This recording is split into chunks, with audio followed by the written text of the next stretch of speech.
Salut à toutes et à tous, bienvenue pour cet épisode 6. Aujourd'hui un épisode très important de ce voyage puisqu'il est consacré à la Grande Muraille de Chine. J'ai appris beaucoup de choses sur cet édifice, le plus grand jamais construit, c'est très impressionnant. Petit bonus, à la fin de cette vidéo, sur le chemin du retour, nous avons pu apercevoir le site olympique de Pékin, moment toujours sympa.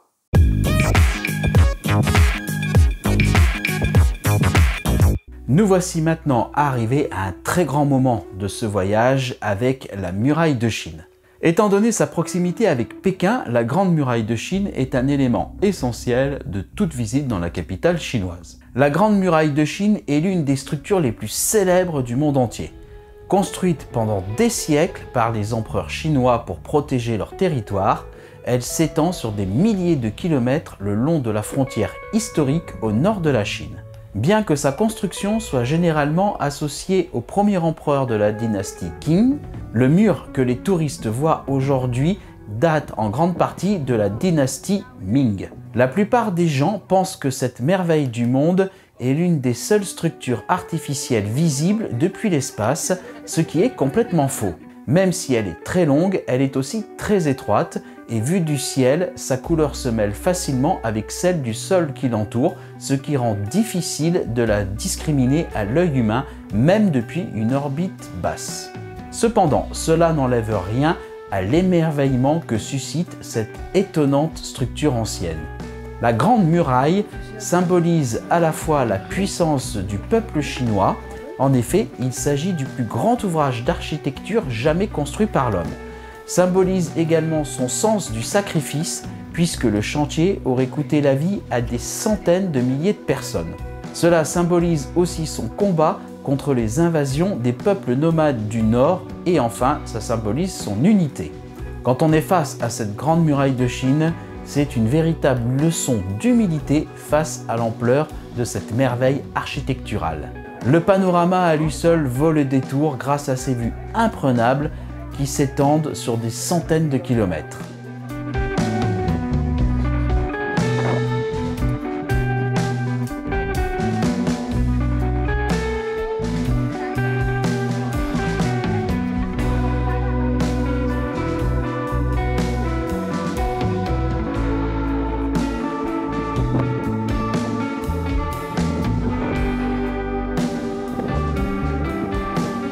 Alors, nous allons voir comment y aller.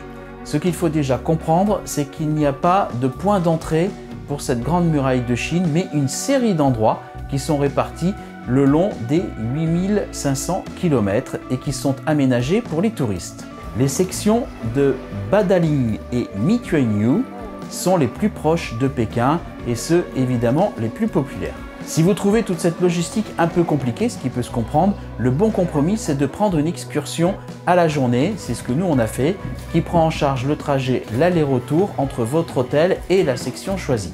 Pour ce qui nous concerne, nous sommes donc allés sur la section de Mituanyu. Mituanyu est l'une des sections les plus populaires de la Grande Muraille de Chine car elle dispose d'une installation très bien organisée. Après la billetterie, il y a quelques restaurants et boutiques, évidemment. Ensuite, vous pouvez soit marcher, soit prendre le télésiège ou le téléphérique pour atteindre le sommet. Très honnêtement, je vous conseille le télésiège. En effet, la montée au sommet est plus difficile que dans les autres sections. Certaines parties sont très raides, les marches sont très hautes et très inégales. Arriver au sommet peut demander un peu d'effort, même en utilisant les rampes latérales pour se hisser. Ce site est le deuxième tronçon le mieux préservé après Badaling et il est souvent moins encombré car plus éloigné de Pékin. Vous y verrez des paysages étonnants, surtout au printemps, mais aussi en automne lorsque les feuilles deviennent jaunes et rouges. Une autre caractéristique unique est sa concentration de tours de guet, plus rare que dans les autres sections de la Grande Muraille. Bien que déjà très populaire, Mituanyu représente l'un des meilleurs compromis entre le nombre de touristes, la facilité de la randonnée et la beauté des paysages. Elle est parfaite pour les visiteurs qui n'ont pas beaucoup de temps à Pékin ou pour les familles et les groupes qui veulent simplement profiter du mur sans trop de tracas.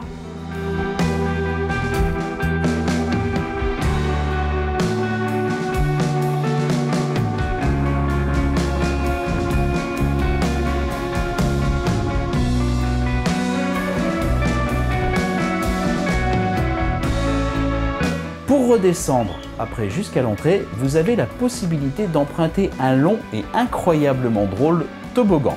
Je vous le conseille également.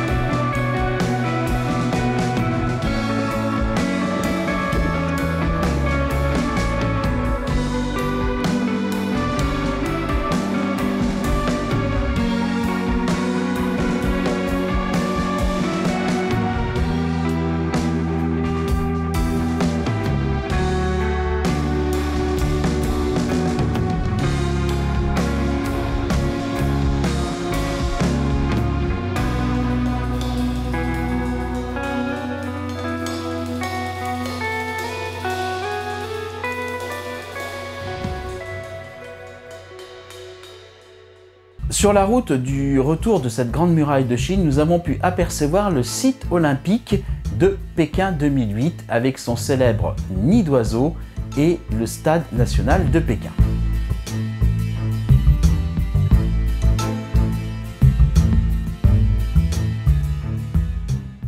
Et bien voilà, une nouvelle merveille du monde que nous avons eu le privilège de voir. Je vous rappelle que dans les vidéos précédentes, nous avons déjà vu le Christ Rédempteur à Rio et le Chichén Itzá au Mexique. Vous pouvez d'ailleurs retrouver ces vidéos sur la chaîne. Dans le prochain épisode de ce voyage, en route pour un nouveau temple, celui du Confucius, mais nous irons aussi voir la tour des tambours et les 3 lacs. N'oubliez pas, comme toujours, de vous abonner pour soutenir la chaîne, de liker cette vidéo si elle vous a plu, et je vous rappelle, vous pouvez revoir l'intégralité de ce voyage en cliquant sur le lien juste à côté. À très vite, ciao ciao.